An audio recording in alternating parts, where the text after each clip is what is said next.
He's run away. He's run away. So, two leaders of the Pentecostal church movement in Zambia yesterday set their, okay, that's then, tongues and set their tongues and holy water aside as they resolved dispute with bare knuckle punches.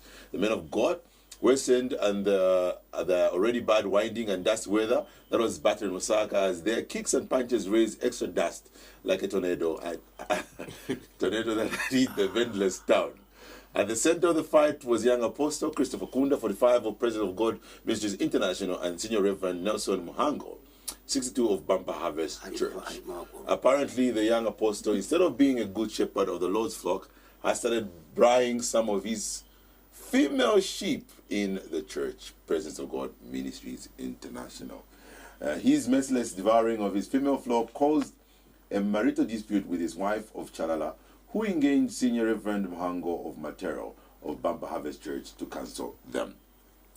Well, so this story has been running around, and everybody keeps talking about it and what's happening. So basically today we're gonna try to look at what went wrong, what could have been done better. Should we keep castigating somebody right now? Is there forgiveness? This is what we're going to look at. But again, there's a law that has gone into place. The man has already gone to the police and he said, look. But again, Apostle has been running a ministry for so long and so many good things have also come out of it. Apostle Kingsley. One of the things, my dear, we need to look at any man of God worth the salt. It is what we're discussing, offset. It is the aspect, the virtue of self-control. Okay? If I can restrain myself, if I can control myself, no matter how much you engage me, no matter how much I am provoked or pushed to the wire, that's a hallmark of a true called, not only man of God, but so-called believer. Okay. We can't go, even what happened on set, even what happened, the story you have just read, there is no way it could have escalated to the extent of even throwing punches, especially to people like in our capacity who should operate by that virtue called self-control. You know, so if that cannot be exercised within a man of God, that leaves much to worry. That leaves much to worry. Okay. Then secondly, what is killing the church, especially our charismatic movement, is this thing of personalizing. I'm just again bringing to the fore what discussing offset. This thing of personalizing ministry. All right, you guys were in school. I met a young girl like Dana seated here. Okay, we're chatting and she brought a story where, do you know how we live in school? You know, trying to give me a narrative how they live in school. Yeah. You know, how they fake their lives, how they go to Chicago, using boarding fee, using the examination fees. But why would someone do that? Because they at least when you hook up one with money, that money will be paid back, you know, double as much. Yeah, so they would go to such extremes. Then she says, we borrow money to buy an iPhone. Okay. She borrowed money to buy an iPhone, and after buying an iPhone, she couldn't pay back the money. Then because the owner wanted the money, she persisted. What I'm going to do now, I'm going to expose you. I'm going to post you at Facebook. So people know for who you are. Yeah. So the moment you begin to personalize what is not yours, the owner rises up to embarrass you. Okay. So the owner of the church, the owner of the flock, it is God.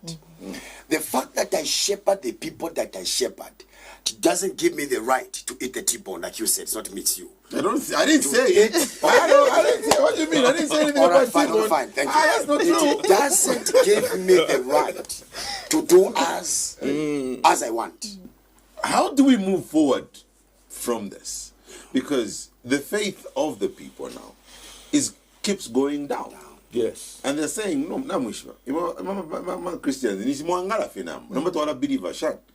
Especially if we're going to have people that are fist fighting in the public eye, and it keeps going like that, I'm sure the faith right now, a lot of people are just like, you know what? Already Pente have got a very bad name on it. Pastor Mabin. Well, you know, the topic so far on the floor, I think, you know, me as a clergyman, when I heard about that, because these are the guys that I know them. And when I heard that, I said, God, where are we going? Because when a story comes up like that, you find that even those who are innocent, they are also put in, you know, in the same basket. They always say, what are you telling us? After all, you are all the same.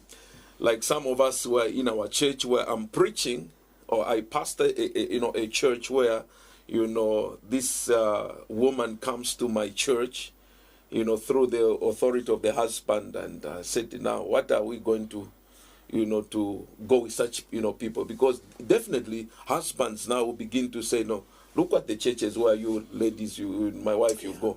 So at the end of the day, as a pastor, it was a story. Even today, I'm still thinking, say, God, how do we go about it? Because this story happened between the two men of God. You know, I was thinking, this Reverend Mohango, you would have not gone to such an extent. To do what? Going to the police and spill up all this. There would have been maybe other way of sorting out, you know, not for forgiving. But maybe he's a Christian. Yes, he's a Christian. He would have maybe gone to maybe senior, you know, people. They sit them down. But look at the ministry of this man of God. I think it is now becoming, you know, down. It will no longer be the same the way it used to be some couple of years, because people now, they have lost confidence. They said, no, you can't, you know, go to such a church. Thank you. Diana, last word. Yes. So what I'm going to say in conclusion is that as men of God, when you err or when you go astray, the punishment or the criticism you get is worse as compared to an ordinary person. Exactly. So what I'm going to say to every Christian, every man of God out there, is that you shouldn't worry about people believing in you anymore, people coming to your church anymore, because God is going to take care of that. Only God can change people's minds, and only God can restore peace, because the Bible says God gives you peace that surpasses all understanding. Amen. So the only thing you have to worry about is what have you learned from whatever it is that you have done, and seek God's heart, because the Bible says where you encountered God from where you rose from, don't forget that place. So go back to that place and seek the heart of God again. What are we having for